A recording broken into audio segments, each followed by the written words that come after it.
Where does it take place? At the Donington racetrack. Right. And it's now become one of the nicest festivals to go to because it's just so unorganised. It just is. It's really cool. I mean, from the aspect of the way that they let people in, and the security, and the whole backstage area. It's a really nice atmosphere. And last year didn't make it, and they had to audition. They spent all day backstage. They had to set up a drum kit, and all the drummers from different bands had to go and audition and try and see how many Metallica songs everyone knew. And then I think Joey Jordison did it. Joey Jordison, yeah. And somebody else did it. Had to play drums throughout the whole Metallica. And I've had to do that myself. I had to play guitar for Metallica once, or 3 times, because Hetfield wasn't there. Yeah. It's cool, but they kind of put you on the spot, those guys. Okay, so I'm going to talk through the album, talk about what you've been up to, all of that kind of stuff. Judgeable, first of all, thanks for taking time out to talk to us today. Thanks for having us, man. I had a listen to the album yesterday, and if you wanted to mesmerise people with this album, you've definitely done it. Thank you. A lot of us who listened to the album came out and went, wow. They have made a statement with this. When you listen to it lyrically, when you listen to it musically, I think some of the songs people will misinterpret because of the content of the lyrics. But if you listen to them and the way that the songs have been structured musically and lyrically, I think you've got something special on your hands here. Is that how you feel about the first of the 2 albums? Yeah, I think we feel really confident with putting it out, and we believe we've taken a step forward, and we wouldn't have put it out if we didn't believe it was a step forward, I mean, there's a lot of topics on the album here that you obviously talk about. The first single, Bring Your Own Bombs, B-O-Y-B. BYOB. Which is, everybody's going to the party. B-O-Y-B is boy band. Boy. Backstreet Yob, Awful Boys. Everybody's going to the party to have a real good time, dancing in the desert, blowing up sunshine. And there's this reoccurring thing why don't the presidents fight the war? Why do they always send the poor? I mean, obviously, it is talking about one subject that's been on many people's minds and continues to be on people's minds. Did you find it sort of easy to write a song about what has happened over in Iraq? Yeah, because it's not necessarily about just what's going on in Iraq. Both sides of this war, if you want to call it, send their poor to do the dying, whether it's the people that are fighting for freedom or the people who are fighting for Allah. You know what I mean? It's not like your rich princes going to war from Saudi Arabia. It's usually the poor, people who have, felt a lot of the suffering from that region. And same with the United States. It's not, the upper class that's going to fight these wars. It's usually the simple people, the simple everyday people. And it's easy to sing about it because it's going on, and we're the type of band that we're not going to censor ourselves, and everything we sing about is what we feel is going on around our life, and not necessarily just with politics, but with everything. I mean, Serj, one of the things that hit me is that when I first heard the song, I listened to it for a second time, and I closed my eyes, and I could almost imagine the green fighter tracer lines that you see at night time, the laser lines and stuff. When you were actually singing that main line, it was almost like, Jesus Christ, the bombs are dropping, and that's what it felt like to me. There's a huge amount of emotion in that song. Cool. I mean, did you find it a challenge to sing? No, I mean he sings all over the song too. We both sing on it. I think it's a really amazing song in the sense that I think it was in the first set of songs that we worked on, wasn't it? I don't remember. Yeah, it's been a while. Anyway, it's got potency, and like Daron said, you can apply it to any situation, any war, or any strategic interest, move that's been done over the century, and the underlying is always economic and class, not religion.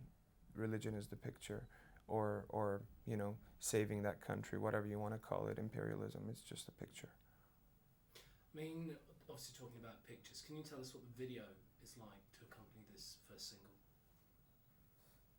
It's just as diverse as the song, you can say. Some of it takes place in a hip-hop club. some of it takes place of us playing on a bridge, and you know, we feel it brings out the strong points of the song. I don't want to really give it all away. Yeah. You mind if we open the door a little bit, man? I'm like Yeah. burning up. Yeah, it's Yeah. very warm here, isn't it? Is there any way? I'm going to go and see if we can get a fan in here. Otherwise, I'll be back in 2 minutes. See if Carol's got a fan in the studio we can use. That's They went into the Dan's going, studio "Where'd we get one?" and did the robotic voices for us, Cool. which is very cool. But it was very sort of like intriguing. That's Sounds badass. cool. I like that. I wish we did that before them. Okay, right. That was so good. So we just talked about the first single. I just want to go through the album because there were some moments in the album that you know really sort of like got to me. Revenger. I almost sort of like when I was listening to it, when you sing the line "My Sweet Clementine," it was almost like, whoa, I'm going back to the 1970s with Queen. There was that operatic. Yeah, it's got some of those harmonies. And you know, it's one of the songs on the album that really did stand out for me. Is it one of your particular favourites? I mean, I like everything that's on there, man. It does stand out for me. It's a great track. I think, you know, we went to other places vocally with it. Both of us did like these harmonies, and it's a frantic song. You know, it's the verses in the song are just berserk, and then it goes into this really groovy type of chorus, and you know, it's not like one of my favorites over the other ones. It's just, you know, it's a song we believe in, and that's why it's on the record. I mean, there's a lot of diverse musical influences on this album as well. I mean, sort of like, you know, radio video in the middle of the song, you go into sort of like a ska vibe, a reggae vibe, and also the simplicity of the lyrics as well.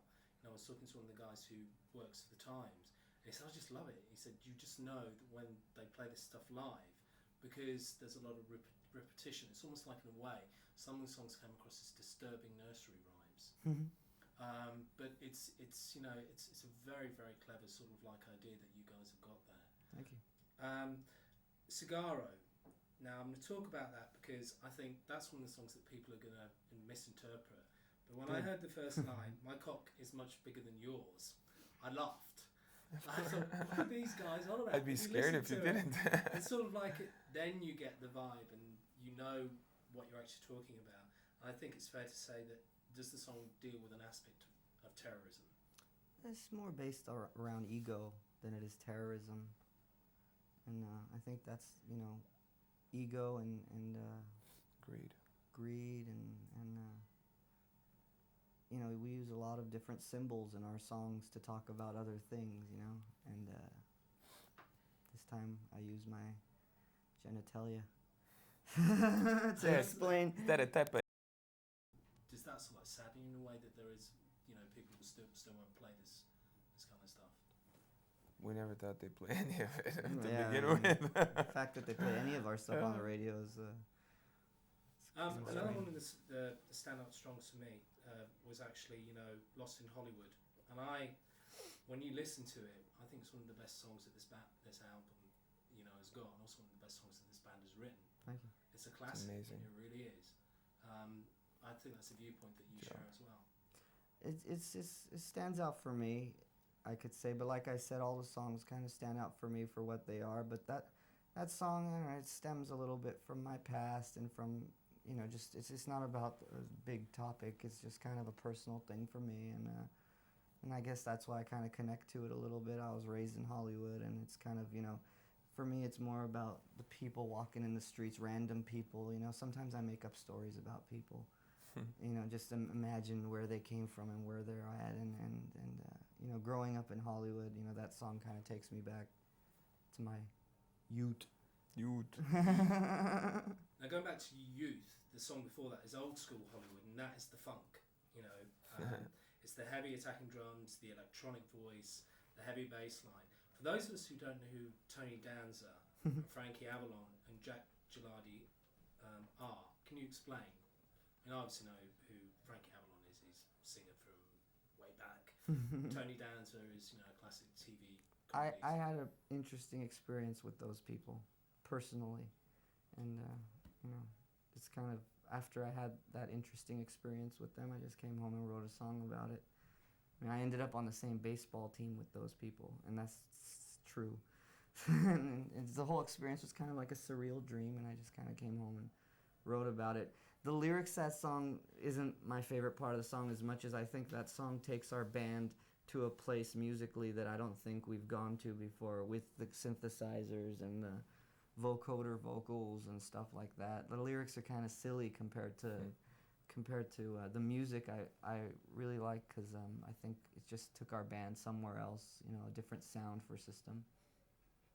Now, another one of the standout tracks for me that really made me think was Violent Pornography. Am I right in saying that deals with the aspect of the evils that you can see on television and the imagery? For me, it's more like what it deals with. It's who we've become as an animal. Kind of goes back to the Roman Empire of people getting off on watching people kill each other like gladiators and stuff. Well, we've become that same kind of person these days, and the things that turn us on and the things that get us off are a little extreme these days, and people aren't just satisfied with simplicity. So it's kind of yeah. But I think every person in the world can take something different from each song. It's kind of tough to explain them sometimes, Like I can't say that's all it's about, because each song has like 5 different things that it could be about, but those 5 things agree in one way. I mean, obviously, if you listen to this album, you put it aside the previous albums, it is unique, because it's something that makes me smile in a way, but also makes me sort of like think, and then the more you think about it, the more you sort of go, whoa, they really are sort of like putting across a message here. But you must have had fun recording the album, because that's what it sounds like. I mean, I can't wait to see what the album number 2 is going to be, which I believe is released at the end of this year, is it? I mean, like 6 months apart. 6 months apart. But you must have had fun recording them.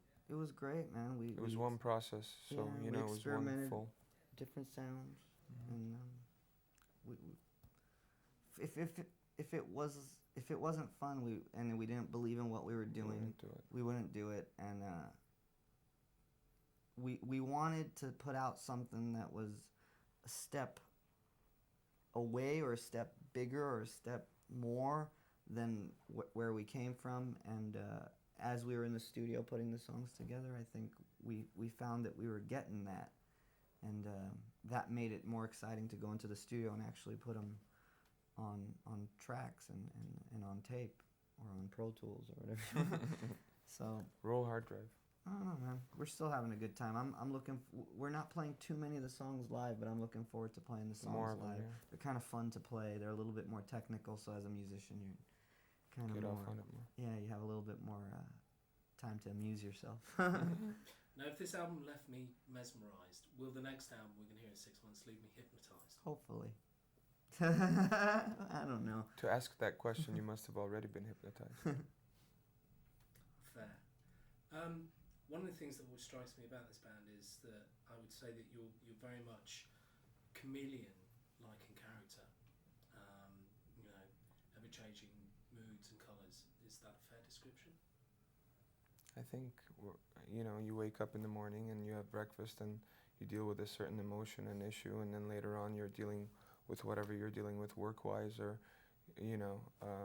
there's many, many thoughts, emotions in one day. If you just focus on one of them and make them this big, it won't be a fair representation of your day. Well, our songs are like that. Now, I'd like to talk about the concerts that are obviously coming up. And one of the concerts that you're going to be doing is to raise awareness and funds to benefit human rights organisations. There's the Armenian connection once again. It's called Souls 2005. Can you tell us a little bit about that? Because that's something that I've seen a lot of email traffic on when I've hit the website. And people always ask us about the Armenian genocide, and we've always talked about it, because to us it's not a political issue so much as a personal issue. We all have a family that have perished, and grandfather, grandmother survivors that have told the stories of their plight, and it's an injustice that led me to see other injustices in the world that are concealed due to economic reasons or geopolitical reasons by the West mostly, other nations as well. Everyone's guilty here. But so it's important for that information to come out. We've done Souls twice before in Los Angeles, and we're going to do it again this time at the Universal Amphitheater, and spread some, booklets of information. We donate to these 5-6 organizations that teach genocide and Holocaust in universities and whatnot in America, and that's that. Would you like to do a concert like Souls in Europe? Do you think, even it's like bring it closer to Armenia? Going to the Maybe house someday, yeah. It's something that I think we enjoy doing every year. It's like he said, it's not like a political thing. It's more like a personal thing. Last year's show was one of the most emotional shows I think this band has ever had. Yep. So like when we get on stage before that particular show, I think something runs in all of our bloods, and it kind of makes the show a little bit more deep, even to the audience. And I'm looking forward to this year's. It's gonna be cool. Turkey's trying to join the European Union, I'm sure you know, and they've, made their bid, and they want to join, and they've got all the humanitarian problems that they have in the Cyprus issue, and they have the Armenian genocide issue that they still deny with the help of, Western geopolitical interests, Britain inclusive. So you got to really take a look at that situation, and there's absolutely no way, to me it's disgusting to allow a nation that has done a genocide that it denies to join the European Union, if you want to talk about the, quality of the union or quality of whatever you interpret it as. I mean, there are so many things, that we could talk about, but I mean, the weekend, the Pope passed away, and there are so many things that I'm, a Catholic, and there are aspects that I agree with, and so many things that I disagree with as well. Do you think that with the new Pope coming along, maybe things are going to change once again? I don't know. You gotta wait and see. It's kind of tough to tell the future. We don't even know who the new pope's going to be yet. You gotta wait and see who that guy is. And I think it's going to take a little bit of time for him to establish himself. That last guy was there for like 30 years. It's going to take a little time for him to establish himself, I think. And until he does, I don't know, man. If people aren't careful, the next few years or next 10 years, this world might really go towards a bad direction. I think people really need to think about the decisions we're letting the governments get away with. We're all in this world together, and at some point, the citizens of the world have to stand up and not let these few people who are making money pretty much take over all of our lives. And some people, they don't stand up until something happens personal to them. Well, you're going to see a lot more personal things happening to people as the world's going on. And, whether the new pope is going to help that or not, we got to just wait and see, I guess. Now, talking of the future, I just want to touch on the tour. You're going to Paris to do a small show over there on the 7th of April. Then you're in Cologne on the 9th, and then you're coming back for the full-on European tour, and you're going to be playing the festivals. I remember seeing you guys, the last time I went into you was at Rock am Ring about 4 or 5 years ago. And I have to say that System of a Down, when you play at a festival, it's a moment you look forward to. Are you looking forward to playing out in front of the big crowds again? Yeah. I personally am looking forward to playing some of these tighter shows, because we've been doing a lot of these festivals and bigger shows, and last night we played the Astoria. It was just really nice. Yeah, it was nice. It's always more intimate when it's smaller like that, Any news on the second single from the album? First one, is it out First yet? One at a time, guys, one at a time. One at a time. Finally, I will ask this question, and you can say yes or no, but are you fans of Coldplay? Personally, I don't like talking shit about bands, but not really. Okay. I like some of their It's fine music. if they're just making a program. Just make No, I like some of their music, and I like the fact that they're really involved politically and environmentally. I respect that about them. Because one of the questions is, they're involved in a campaign called Make Poverty History. It would be really nice if you could ask a question there for the political stance. It's a campaign that Oxfam is basically generating with some Bob Geldof, members of U2, members of Coldplay, Nelson Mandela, and the idea is to completely reduce the third world debt and make poverty history. So, for instance, say Nigeria owes the World Bank 20 billion. 20 billion to the World Bank is just basically, 5 cents. And what we're trying to do through Make Poverty History, what the banter are trying to get governments to action when G8 happens, is just to wipe that debt, because it's not going to cost them anything to do it. Right. Bono's been working on it for a Yes, long yeah. time with Bob, I guess. So if you could ask a question to Coldplay saying, "Hi Chris, could you just tell us a little bit why you're involved in Make Poverty History?" That would be really good. I don't know if it would be our place to ask that question. Okay, that's totally understandable. Gentlemen, as per usual, thank you so much for your time. It's been a pleasure talking to you. Thank you.